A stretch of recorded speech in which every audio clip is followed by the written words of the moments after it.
Hello you lovely people and welcome to another video. First of all, please ignore the hair. I cut it today and for some reason this curl is particularly stubborn, so we're just gonna ignore it.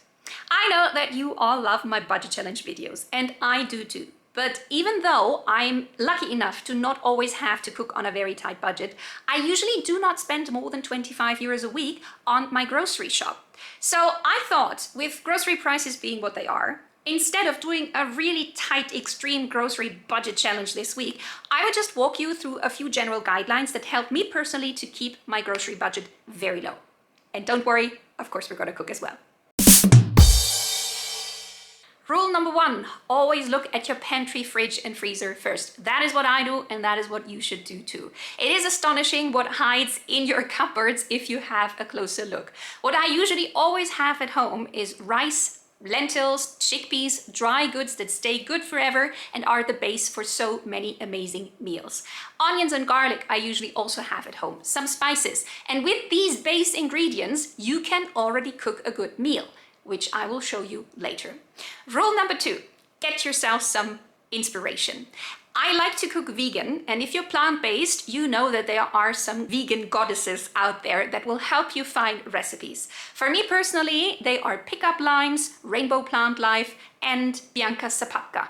All here on YouTube, and I will leave links to their YouTube channels here so you know what I mean. Rule number three, find recipes that use the ingredients that you have at home and then write down a list with all the ingredients that you do not have at home and that you need to buy. Since you do not want to go grocery shopping too often to avoid the temptation, write down maybe 3 recipes, 3 meals that you can eat for lunch or dinner and a breakfast, maybe a snack option, and then only buy that. Rule number 5, bring everything home, cook your meals, and eat them. It doesn't help if you do the shopping and then you're too lazy, so you just order takeout. So cook your meals and eat them. Yes, also the leftovers. And then rule number 6, very easy, repeat week after week.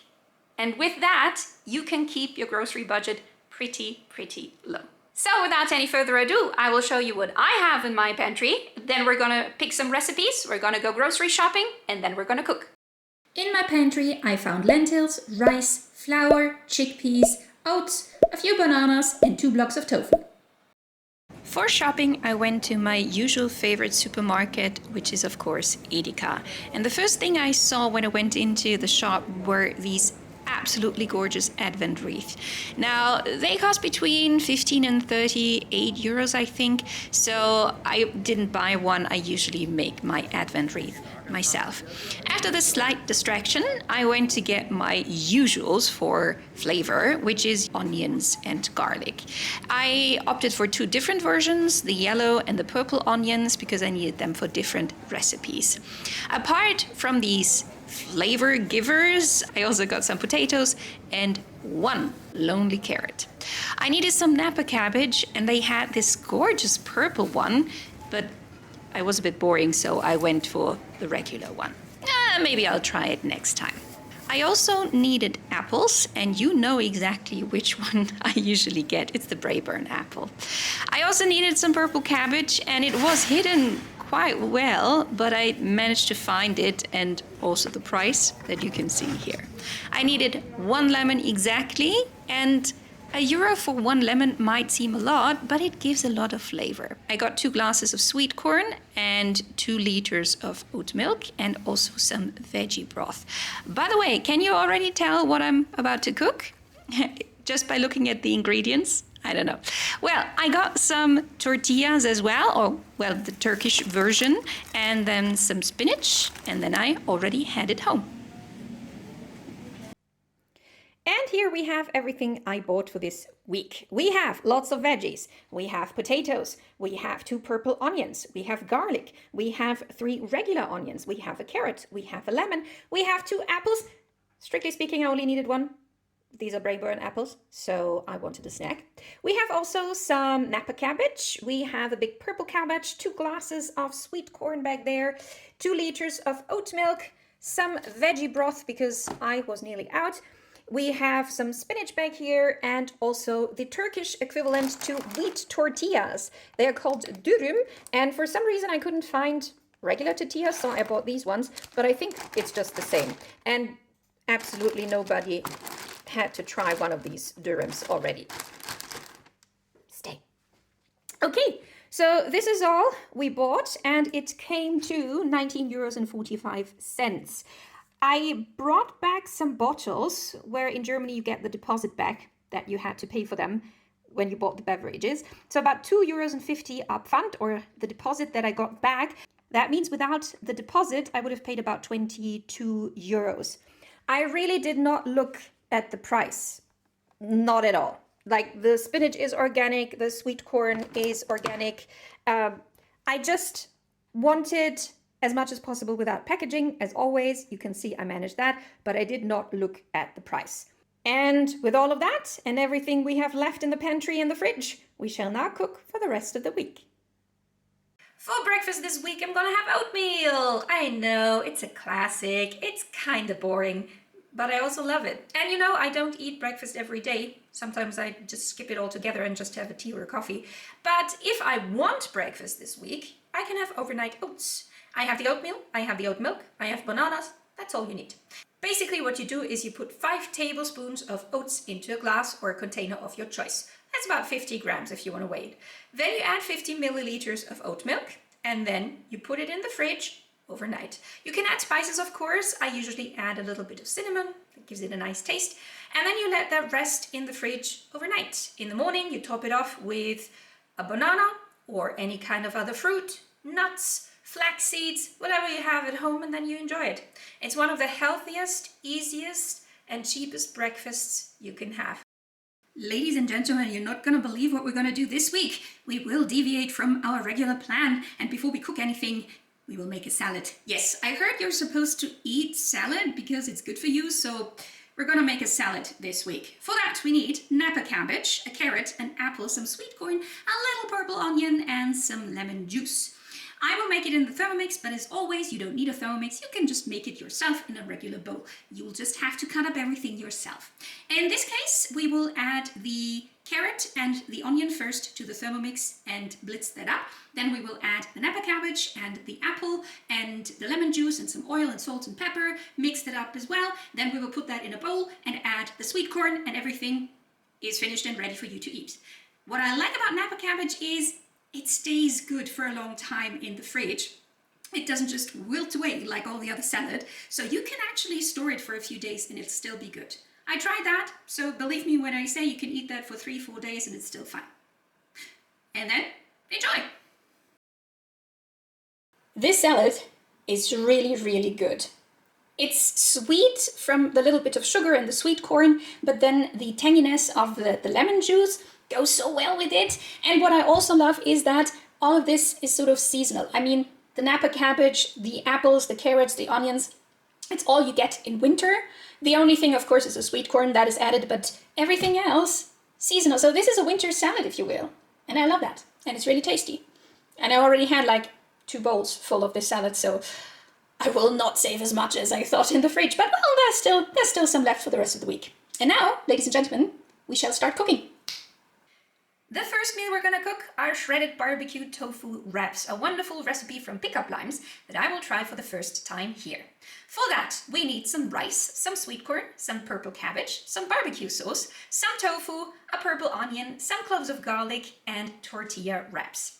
First of all, we will cook up about 60 grams of rice and put it aside. Then we will chop up some of the purple cabbage, the onion, and the garlic. We will take the tofu and shred it up as well, after, of course, pressing most of the water out of it. Then we will take a big pan, heat up some oil, and then add the tofu and the garlic and some smoked paprika powder. We will fry the tofu for about 4 to 5 minutes, and then we will add 80 milliliters of barbecue sauce of your choice. We will let that cook for another 1 to 2 minutes and then also set it aside. And then everything we need to do is to assemble the wraps. First, put in the rice, and then the shredded barbecue tofu, the sweet corn, the purple cabbage, the onion, and if you want to, you can also, of course, heat it up in a pan. I'm very curious to see how I will wrap these wraps, because I've never wrapped wraps before, so I'll see how it goes. And here, ladies and gentlemen, we have the finished product. Now, Let's be honest, I'm a newbie at wrapping wraps, but I think I did pretty well. Not each and every one of them looks great, but this one, oh, it does. And they taste incredible. There were 4 wraps, but I already ate one, because of course I have to test it if it's really good, and it is. Pickup Lime says to serve it with some vegan mayo. I didn't have mayo at home, so I ate it with some sweet chili sauce, and I thought, barbecue sauce and sweet chili sauce, maybe too much? No, it wasn't. It was pretty good. So any kind of sauce you like on that, put it on and enjoy. Really, really good. And I think they probably keep well in the fridge too. The only thing I would advise you is not to put your finger into the hot pan, because that hurts. So don't do that, okay? Otherwise, make this recipe. It's great. The second meal we're cooking is a hearty and smoky lentil stew. Another recipe by Pickup Limes. You can tell that she's definitely one of my favorites. Now, for the stew, we need some lentils, some rice, some spinach, some onions, some garlic, some tomato paste, veggie broth, and some smoked paprika powder and some cumin. First, we will finely chop up the onions and the garlic, and then we will add some oil to a big pot and caramelize the onions for quite a while, for about 15 minutes. You want them to have a nice golden brown color because that's where all the flavor comes from. If you need some water to deglaze the pot, add that during the whole cooking process. After the onions are nice and caramelized, we will add the finely minced garlic, 2 tablespoons of tomato paste, half a teaspoon of ground cumin, and half a teaspoon of smoked paprika powder. Let that cook for another minute or 2, but be careful not to burn the spices. Afterwards, we're gonna add about 200 grams of the red lentils, about 60 grams of rice. We will add about 800 milliliters of veggie broth and as much spinach as you like. I mean, in the original recipe, she added kale, but I'm not a big fan of kale, so I will add some spinach instead. Then we will need to let that simmer for about 15 minutes until the rice is fully cooked through, and then we can already enjoy it. Once it's done, taste it for salt and any other seasonings you like, and then you can enjoy. And here, ladies and gentlemen, we have the finished product. I just decorated it with a little bit of feta because we had that in the fridge. You don't need that, but you know, you can serve it with anything you like. Pickup Lime serves it with some vegan mayo. You could add some yogurt or some creme fraiche, either if you're plant-based, the vegan version or the regular version, whatever you like. And it makes a pretty big pot. The recipe says it's 4 servings, but I think this is more, to be honest. I added a bit more lentils and a bit more water, so I think I bulked it up a little bit. So I think this is probably 5 servings, maybe 6, depends on how hungry you are. Now I added some soy sauce and just a pinch of sugar and 1 teaspoon of honey, because I always think that, you know, the sweetness goes well with the smokiness, so I kind of like that. But otherwise, it's the recipe by Pickup Limes. I will leave a link for you, of course, in the description box for all of the recipes that I used. And now, ladies and gentlemen, please excuse me while I eat this. Bye-bye.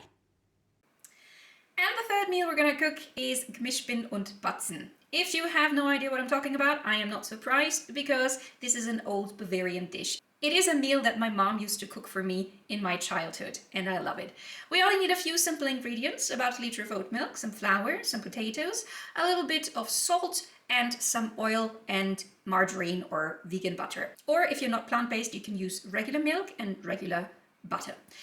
What we're going to do first is we will make a pasta dough with about 300 grams of flour, half a teaspoon of salt, 2 teaspoons of olive oil or any other kind of oil you have, and 150 milliliters of water. We will knead that dough and then set it aside for about half an hour so the gluten can develop. We will also take the potatoes, peel them and chop them up in relatively thick slices. And then we will take an oven-safe dish and melt some margarine or vegan butter or regular butter, your choice, in that dish. Once the butter is melted, we will form the pasta dough into noodles. And these are no perfect noodles by any means. Have fun with it. For me, they usually have the shape of fingers, about that size. And then you will layer these finger pasta with the potatoes into the oven-safe dish. Once you're done with everything, we will pour the oat milk on top of that, just so that the potatoes and the pasta is slightly covered. You don't want to put in too much, okay? Just slightly covered, and if some of the tops still are uncovered, that's fine. And then we will bake that in the oven at 180 degrees Celsius, which is around 350 degrees Fahrenheit, for as long as it takes for most of the oatmeal to be soaked up. And also the top has to be nice and golden brown. And then we can enjoy it. Now I know that this is a very simple dish. As I said, it's a typical Bavarian poor people meal. But I loved it as a child, and I still do today. My mom made it, you know, with regular milk and margarine. She used to always use margarine because it was cheaper. But you can use whatever you want. Use regular milk, use butter, use vegan butter, whatever you prefer. And if you don't like it, don't blame me. You know, it's a simple dish. So either you try it and you don't like it, or you will try it and you will like it, because it is comfort food at its best. Not a lot of vitamins in there, but, you know, have a salad on the side. And it'll be fine. And this is the deliciousness right out of the oven. Do you see that beautiful golden color there? Oh, and you can see that most of the liquid is gone. I mean, there's still some in there, and that's good. But oh, I can't wait to eat this. I'm very hungry, so I'm about to eat this now. For me, it will be about 4 servings. I'm a good eater, and I love this dish, so a maximum of 4 servings. For a lot of people, that would be probably too many carbs, but not for me. Not for me. So please excuse me, ladies and gentlemen, while I go back to my childhood. Bye-bye. And with that, ladies and gentlemen, we have already reached the end of our video. As you could see, I did not look at the price tag. I sometimes chose the more expensive organic versions, and still I did not pay more than 22 euros for the whole week. All of the meals were delicious. I ate everything. It's all gone. I was so happy because they were all meals that I genuinely enjoyed. The wraps I cooked for the first time, but they are a winner. And I think you do not even need mayo or another kind of sauce. Just eat them like they are. They are brilliant. Now, all the food is gone, but I still have some ingredients left. I have spinach, I have 3 tortillas, I still have rice, lentils, and chickpeas, and I still have a little bit of flour left. So with that in mind, I can now get some more inspiration from my vegan goddesses, pick some recipes, and repeat the whole process. And I swear to you, over time, this gets easier and easier. When I started to do these budget challenge videos, it was very hard for me to plan a week full of meals and to stick to the ingredients and the budget. But over time, it's become so much easier because you already know the ingredients you need for your favorite meals. You have some of it at home. You get more practice at shopping the core ingredients and not the processed food. And I don't know. I don't even know what I really want to say here, but I wanted to tell everybody out there who is struggling with their grocery budget, you have to practice, okay? It's not easy at first maybe, but if you really try week after week, if you stick to the recipes you love and you know you will eat, if you have some staples at home that help you cook these recipes, it's gonna become easier. If you want some inspiration for cooking really good down-to-earth meals, have a look at all my other videos. I have done so many, and I will of course make more in the future. Thank you so much for watching this video. I hope you enjoyed it. If you did, please feel free to give me one of these, maybe comment or subscribe to my channel. Or nowadays there's also this hype thing you can do on your mobile app. So whatever you want to do, I really, really appreciate it. Thank you so much again, and I'll see you in my next video. Bye-bye.